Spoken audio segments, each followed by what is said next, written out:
Airport. And get this, Charlotte Douglas International Airport. In the name. $5 million from passenger 16. As Fox 46 Chief Investigator Jody Barr explains tonight, prosecutors rarely charge anyone with a crime, but the government kept the money anyway. My dog hit your bag, which his dog hadn't even. And my bag. Walked into Charlotte Douglas Airport in July to catch a flight to Oregon. It was a weekend trip to visit a friend outside Charlotte. But minutes before boarding, He said, "You mind if my dog searches your bag? It's a narcotics dog." I said, "I don't mind. I don't like this." And I handed my bag to him, and he tossed it on the ground. He hollered, just like backpack, and found his cash. he told me from the beginning that he wasn't giving me my money back. The Transportation Security Administration had just searched his luggage, then waved him through. James says the TSA never said money. James was about to find out the TSA had tipped off an Immigration and Customs Enforcement officer about that. 10 minutes later, 5 to 10 minutes later, he's gone. I can't find anyone, and anything everybody's telling me is to just call that number. It says TFO Brown. His name's Steve Brown. James missed his flight, and this piece of paper is the only thing he left the airport with. Look, it's U.S. currency with no amount. It was $27,600. And why were you traveling with that? I was traveling, and I have a lot of court costs and stuff to pay, and I can't leave my money in my bank account now because my wife's been taking my money out of it. James says TFO to find out how and why the government took his reason, then sent him this letter accusing James of possessing money traceable to controlled substances. The letter informed him he could petition the government to try to get his money back. I had no narcotics on me, absolutely no narcotics at all. And do you use any type of drugs? No, sir. Do you buy any type of drugs? No, sir. Do you sell any type of drugs? No, sir. Then what idea? Robbery from the government. James is not alone. Government records obtained show from 2000 to 2016, the most recent data available. Government agents seized $133 million from people at airports across North Carolina. Agents seized another $18 million from people at South in Atlanta at one of the nation's busiest airports, $1 million from people passing I'm not through. responding. And those same records show $1.8 billion airports. All of those cases have turned out to be criminals. The vast, we've looked into their situation, and you know that.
Billionaire tax that we've heard about from Democrats. And a tweet writing, quote, exactly, eventually they run out of other people's money and then they come for you, end quote.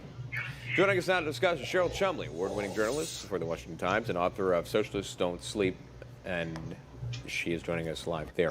All right, Cheryl, good to see you. And right on the heels of this conference that we're going to hear from the president any moment, but Elon Musk, nevertheless, blasting this billionaire's tax plan. Your thoughts on that? Well, Well, he's right to blast it. This is right out of Socialism 101 playbook, to pit the rich as the evildoers, to set the rich against the poor, and then allow politicians on the left to come in and rob Peter to pay Paul and emerge the good guy. The problem with that is that, as Margaret Thatcher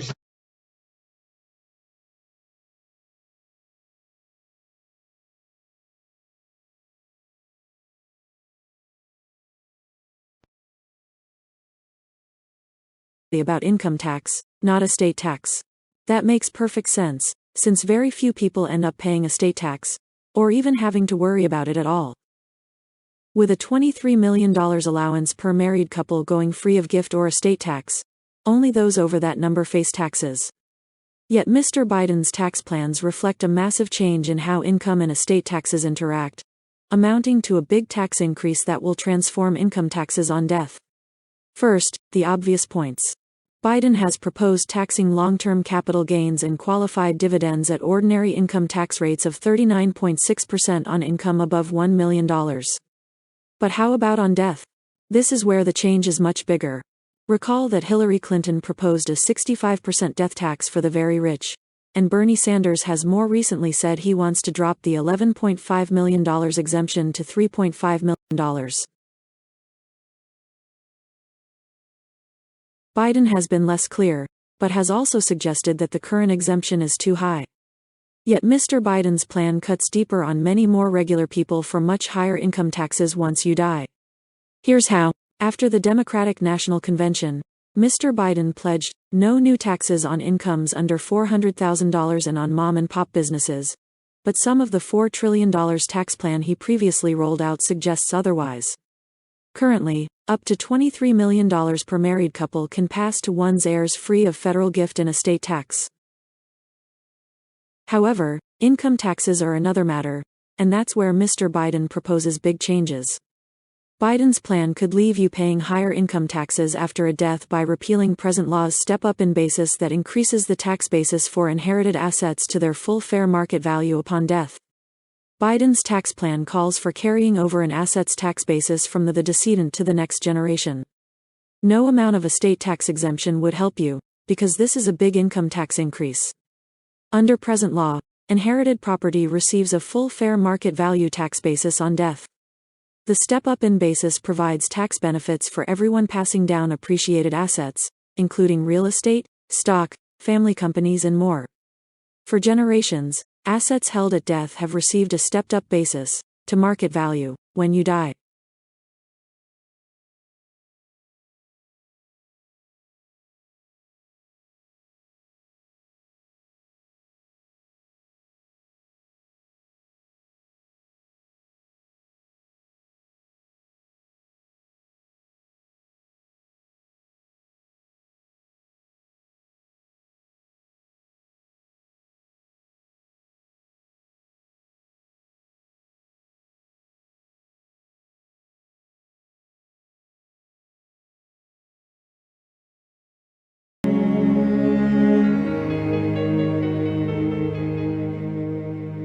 Well, a dramatic new report by the New York Times revealing the Internal Revenue Service is seizing the assets of ordinary Americans without suspicion of a specific crime. The New York Times reporting the agency is using a law designed to catch criminals trying to hide their cash, and law-abiding citizens are paying the price. Fox News Chief Congressional Correspondent Mike Emanuel with our report. I've decided to fight this fight because I didn't do anything wrong. Iowa grandmother Carol Hinders runs a cash-only Mexican restaurant in Arnolds Park, Iowa. She says last year 2 IRS agents told her the agency had seized her checking account nearly $33,000. I had to scramble, I had to borrow, I had to beg, I had to put money on my credit cards, things I've never done before. It's been a year from hell. That hell caused by the IRS, which under a law designed to go after criminals or terrorists by tracking their cash, critics say has harassed middle-class Americans who haven't been charged with anything. Banks are required to report cash deposits greater than $10,000 because they're considered possible signs of criminal activity. Yet largely cash businesses need to make frequent deposits. The Institute for Justice is fighting back on behalf of small business owners against this kind of asset seizure. We need judges to be engaged in these cases and enforce constitutional limits on the government power to seize property. No one in America should lose their property without being convicted, let alone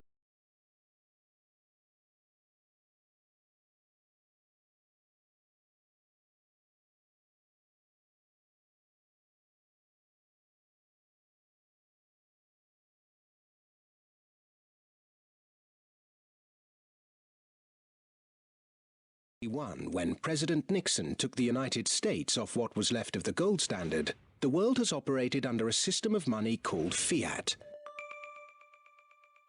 The dollar, the pound, the euro are all government fiat currencies. Fiat is a Latin word meaning let it be so. It is the law that this government currency be money. Indeed, without that legal enforcement, and the fact that we must pay taxes in this money, that dollar bill or that computer digit that represents a dollar would be pretty much meaningless. Only the government has the power to issue fiat money, but banks can create it through lending. If somebody wants to borrow $10, a bank can create it from nowhere and lend it.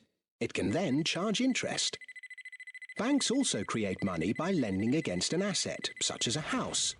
They're given the deeds to the house, and they create the money out of nowhere and lend it, at interest, of course. Over the last 40 years, since this fiat system of money became the global norm, the supply of money has grown exponentially. In fact, we've seen the greatest growth in the supply of money in history. But who benefits?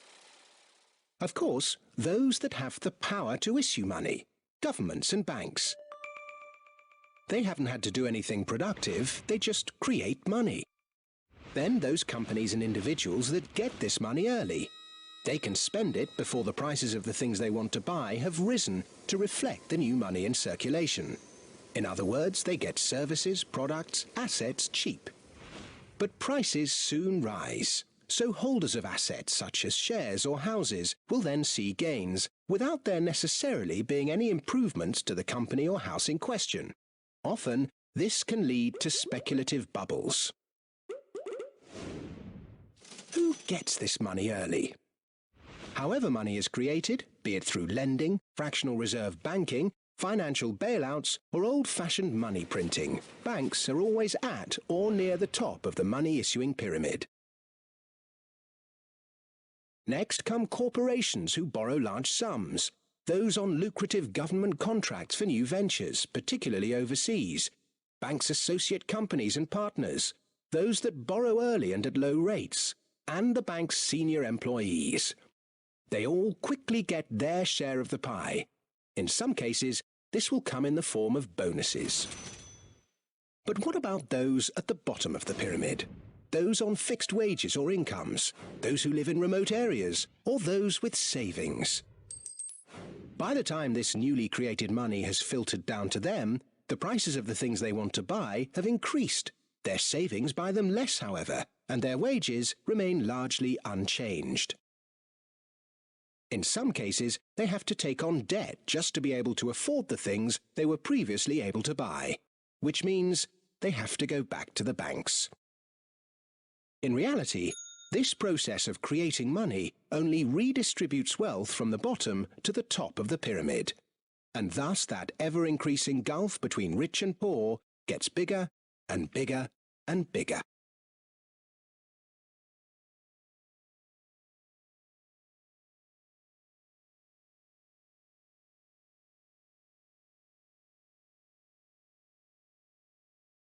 I should say to our audience, we have not talked about this. I have no idea what your views are on this. I was talking to my producers 2 hours ago. Let's just get Glenn Greenwald. He's smart. Maybe he'll know what the hell's going on. Because I don't, but something is. What do you think is happening? Well, first of all, on the question of Biden's capabilities, I think it's worth recalling that throughout 2019, leading Democrats were the ones on that station, on MSNBC, in the press, who were constantly warning that Biden's cognitive decline was obvious because they were worried he would get the nomination and not be able to withstand the rigors of the election. And he was lucky that the pandemic happened and he was able to hide in his basement. So that has been a narrative that came from the Democratic Party, and obviously it's worsened over the last 2 years. But I actually think that one of the things that's going on here is obviously the corporate wing of the media, the liberal corporate wing, is liberal. They're attached to the Democratic Party, but with one exception, which is they really do believe constantly in militarism and war. Their closest relationships in the media are with the CIA, are with the Pentagon, are with the national security state. They constantly cheer for war. They constantly want more war. And I think that they don't care about things like crises at the border or inflation or joblessness, none of which affects them. I do think, though, that they're deeply offended when they see America greatness as they perceive it falling and failing. And these kinds of images are ones Americans are not accustomed to seeing, losing to what is essentially a primitive fighting force in the most humiliating manner possible. So I think that it offends their ideology, which believes in militarism, which constantly cheers for war. And I think they're being told by a lot of their sources in the military, in the CIA, who they revered the most and who did not want withdrawal. Remember, Tucker, when Trump tried to withdraw from Afghanistan, the CIA invented a lie that Russians had placed bounties on the heads of American soldiers and leaked it to the New York Times to prevent Trump from leaving. A lot of official Washington doesn't want this withdrawal, and they didn't want it with Trump. They didn't want it with Biden, and I think a lot of the anger is coming from that. So I was fervently in favor of withdrawing. I'm grateful that we did withdraw. I'm just offended by the incompetence and the humiliation that accompanied it. What you're saying is that we imagined CNN was controlled by the DNC. In fact, it's controlled by the CIA. Exactly. And I mean, they're certainly, the two are kind of the same usually, right? I mean, over the past 5 years, there's been a merger between the Democratic Party and the CIA. If you look at polling, Democratic voters revere the CIA, revere the FBI. It's Republicans who are skeptical of the deep state as a result of the Trump years. But I do think that's part of it. But I also think, and this is key, is that the Biden plan to withdraw from Afghanistan was founded and based in a lie from the beginning, which is he kept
Your data becomes our data.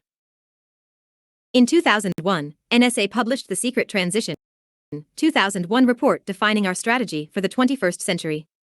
No longer could we simply access analog communications using conventional means. The new digital world of globally networked encrypted communications required a dramatic change to our surveillance strategy. NSA would need to live on the network.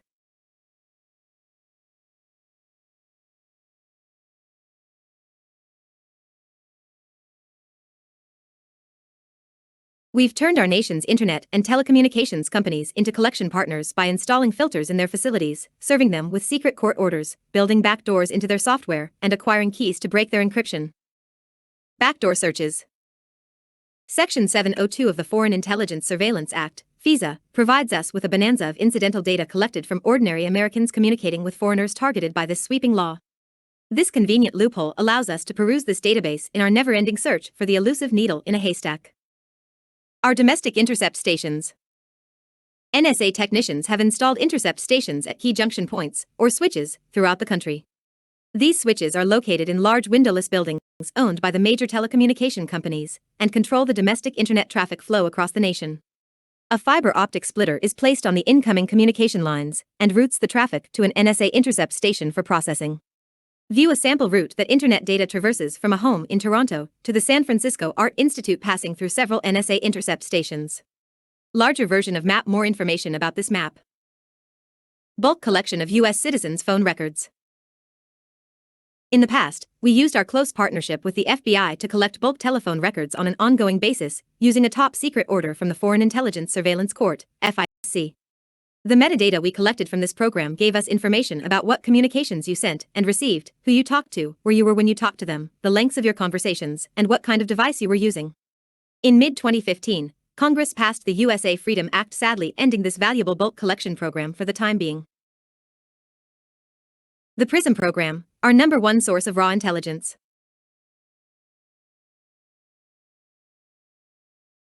Our partners at the FBI DITO, Data Intercept Technology Unit, extract information from the servers of 9 major American internet companies: Microsoft, Yahoo, Google, Facebook, Paltalk, AOL, Skype, YouTube, and Apple. This important partnership gives us direct access to audio, video, photographs, emails, documents, and connection logs for each of these systems. Established in 2007, the top-secret Prism program has allowed us to closely track targeted individuals over time. Our ability to conduct live surveillance of search terms has given us important insights into their thoughts and intentions. This slide lists our information providers and the type of data available to our analysts. This slide illustrates how the collected Prism data flows through multiple NSA systems and databases. To learn more about the Prism program, view additional Prism slides. Google Cloud exploitation. The NSA Muscular program allows us to conveniently conduct large-scale data gathering outside the jurisdiction of the Foreign Intelligence Surveillance Court by secretly tapping into the communication links between Google's data centers outside the U.S. The Special Source Operations (SSO) group discovered a clever way around Google's security measures, giving us full access to the rich data Google stores on the cloud for its users. Cell phone tracking.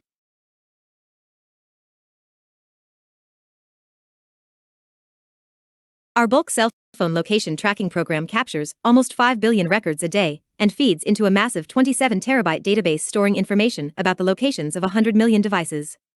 By tapping into the cables that connect the mobile networks globally and working with our corporate partners to install intercept equipment, we can apply mathematical techniques that enable our analysts to map cell phone owners' relationships by correlating their patterns of movement over time with thousands or millions of other phone users who cross their paths. This co-traveler program allows us to look for unknown associates of known intelligence targets by tracking people whose movements intersect. Spying Toolbox, the ANT catalog. When the data we seek resides in places we cannot access using the above surveillance techniques, we rely on the technical experts in the Tailored Access Operations Group and their specialized tools from the ANT product catalog. The categories of available tools are listed below. Click on an icon above to view the related ANT products. FBI Aviation Surveillance Operations, FBI Hawkeye Project. An FBI fleet of over 100 specially modified Cessna planes equipped with sophisticated camera systems in steerable mounts that can provide detailed video, night vision, and infrared thermal imaging quietly fly circular routes daily around many major U.S. cities, tracking targets and gathering intelligence. Some of the planes use augmented reality software and sophisticated surveillance technology capable of tracking thousands of cell phones users. FBI aerial surveillance in the continental U.S. Zoom in and click on the red map markers to view images of the unusual flight patterns in the FBI's targeted areas. View the map in full screen mode. FBI aerial surveillance in Hawaii.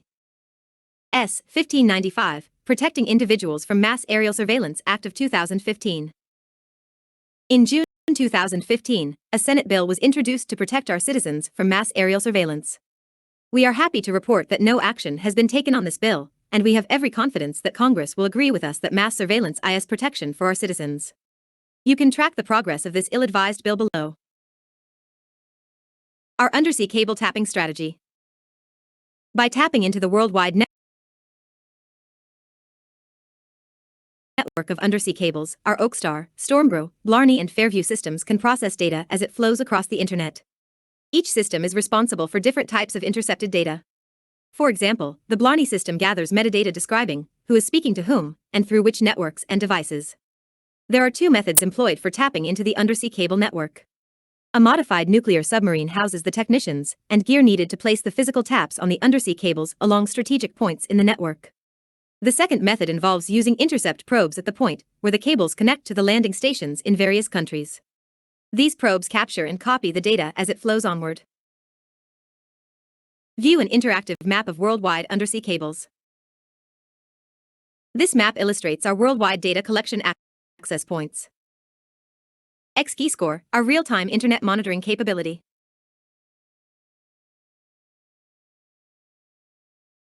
As data flows through our worldwide data collection points, the XKeyscore system indexes and stores this information in a rolling 3-day buffer database containing all internet activity passing through each collection site.